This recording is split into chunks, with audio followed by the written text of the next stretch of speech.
Caption close. Senator Jane Nelson answers some question as the Texas Senate Finance Committee votes out its version of the state spending plan for the next 2 years on March 22, 2017. Senator Jane Nelson answers some question as the Texas Senate Finance Committee votes out its version of the state spending plan for the next 2 years on March 22, 2017. Austin Senate leaders warned Tuesday that Hurricane Harvey could put a $1 billion hole in Texas budget, a growing number that could affect how much money is available for other state programs. Our state costs are escalating, Senate Finance Committee Chair Jane Nelson, R. Flower Mound, told her committee at a public hearing on the status of hurricane recovery efforts. We need to be judicious in how state money continues to be spent. Noting that only $20 million remains in a state disaster assistance fund, she added, if we, God forbid, had another disaster in the next 18 months, where would we get the money? The legislature will not convene in a regular session until January 2018.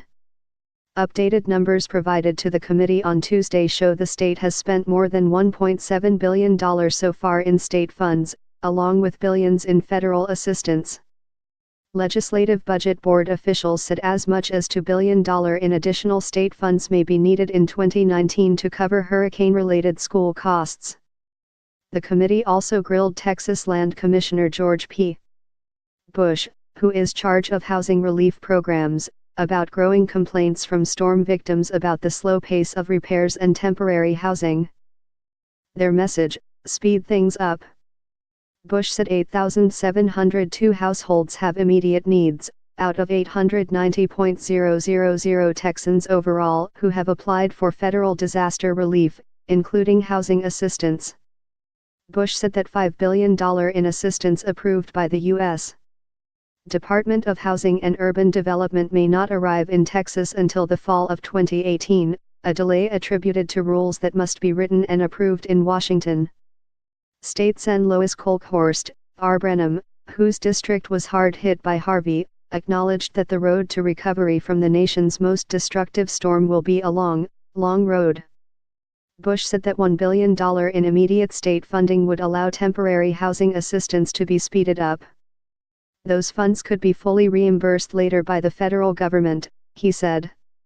State Sen. Royce West D. Dallas suggested those funds could be borrowed quickly from the state's Rainy Day Fund, a savings account, to expedite the housing recovery for thousands of Texans, some of whom are living in tents. So, we'd need to have a special, legislative, session to approve that borrowing, West said, drawing silence from other committee members. Gov. Greg Abbott has said he does not want to call a special session, and intends to allow state agencies to spend into their 2019 budgets to pay the storm bills, with repayment by the legislature in 2019. Nelson said the state's costs from Harvey are going to climb. She reminded the committee, this is going to be a long and costly recovery.